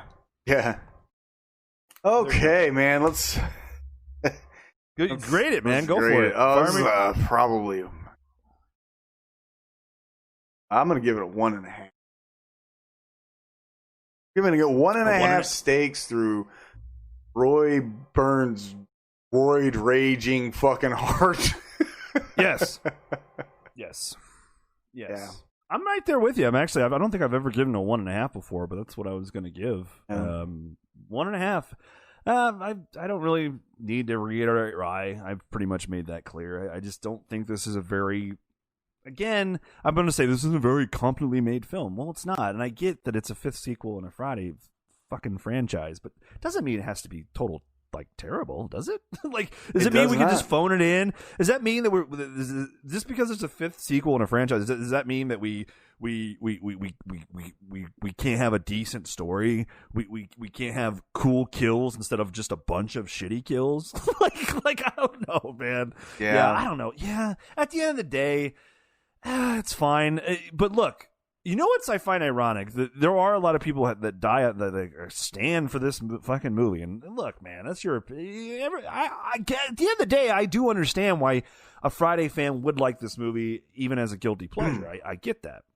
But what's funny, dude, is look, man. I started working in a video store, my dad's video store, probably in 1991, 92, somewhere around there.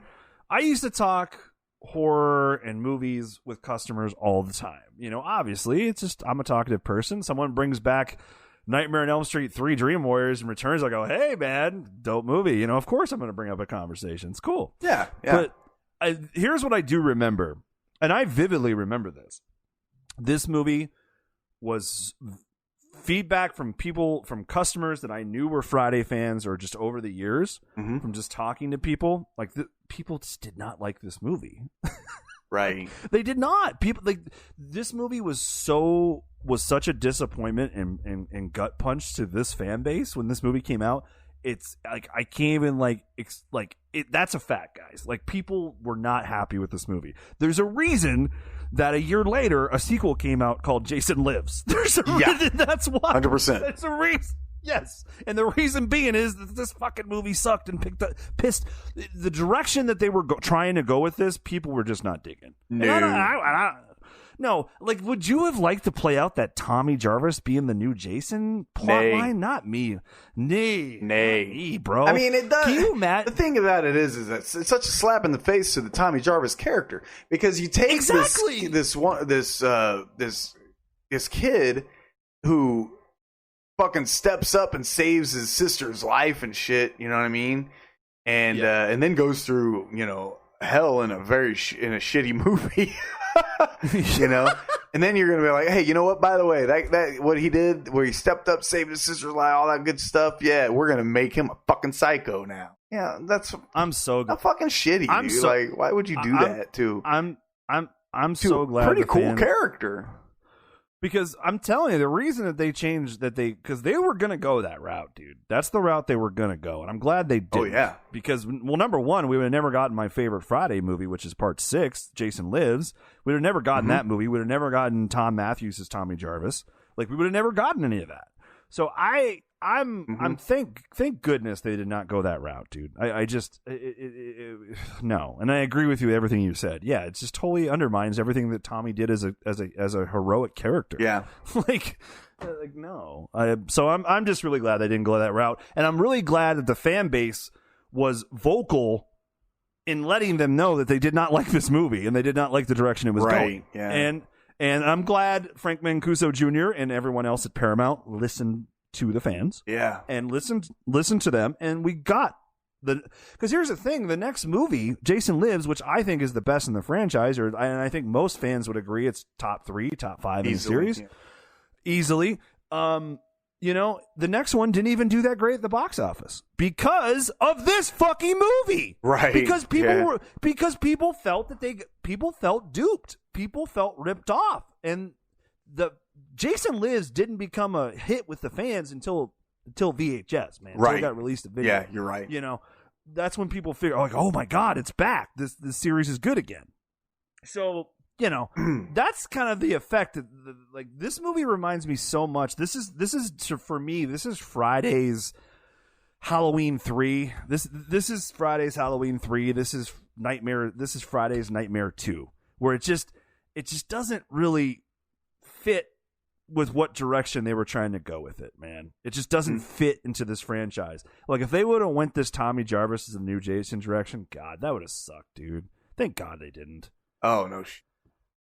Oh man! Well, all that being one said, and a half. I've never 1.5. Yeah, that's pretty low. Yeah. Well, yeah. We do got some stuff to look for. If you guys are fans of the movie, A, we respect the fact that you love the movie, and B, you guys got something to look forward to because Shout Factory, they put together a pretty dope ass Blu-ray collection that I believe comes out next month. Because I pre-ordered it, and it's every Friday the 13th movie on Blu-ray. I think that even Part 3 in 3D too. Part 3 in 3D. Yeah, absolutely. That includes Freddy vs. Jason, and I think the remake does. Yeah, it does.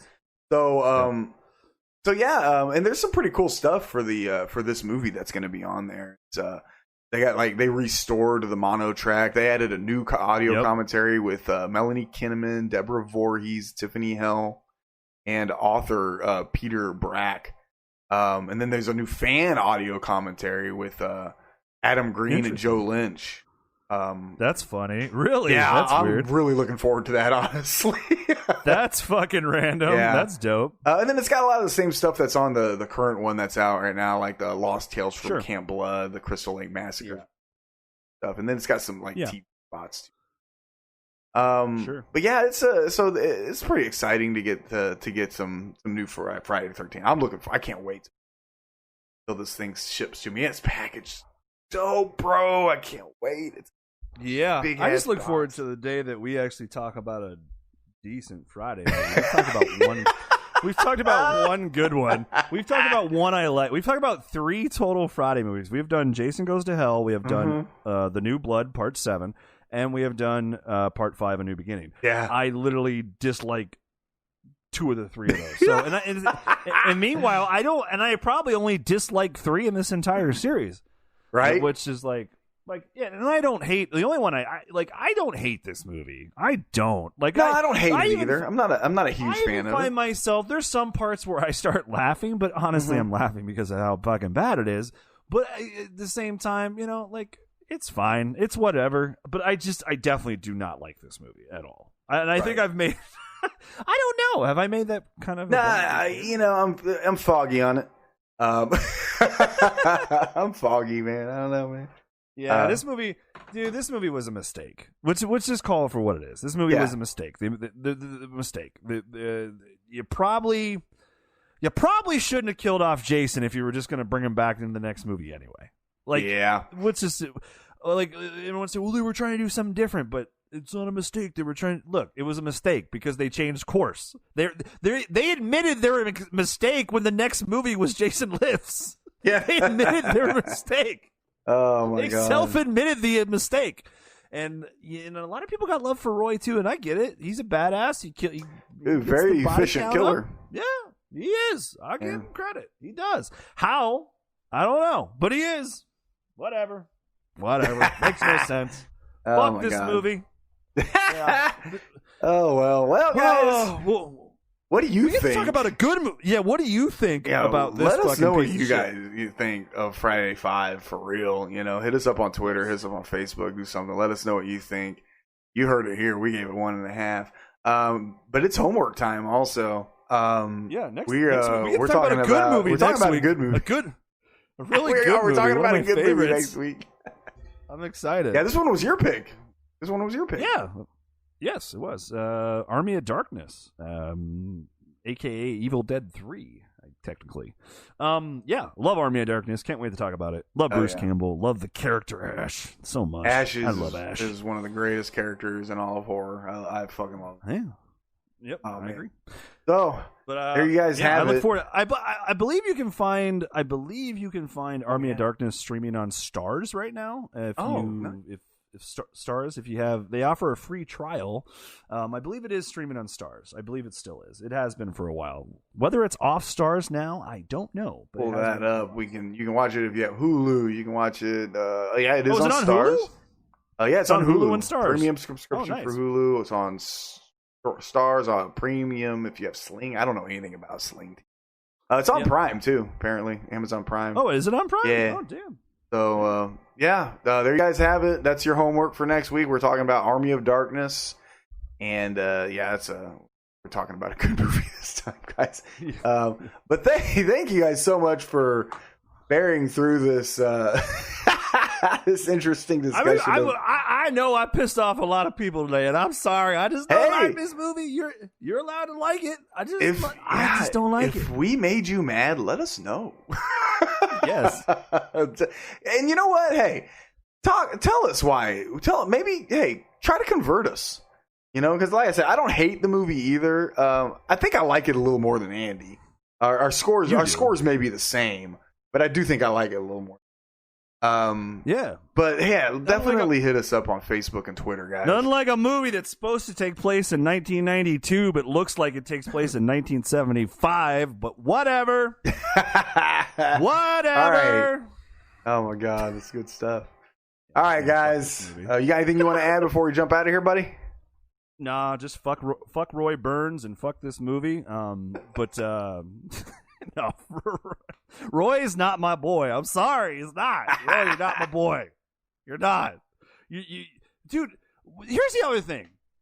Instead of going off and murdering people, he should have been calling his lawyer to sue this youth group for having these axes laying around. Right? He could have got paid. Hello? Why is he not lawyering up? But anyway, no, I got nothing else to add other than Roy Burns sucks and this movie sucks and that's really not adding anything because I've said that several times. But thank you guys for all the love and support as always. You guys rock. Hope you guys are enjoying the podcast. Any ideas that you guys would want us to do down the road?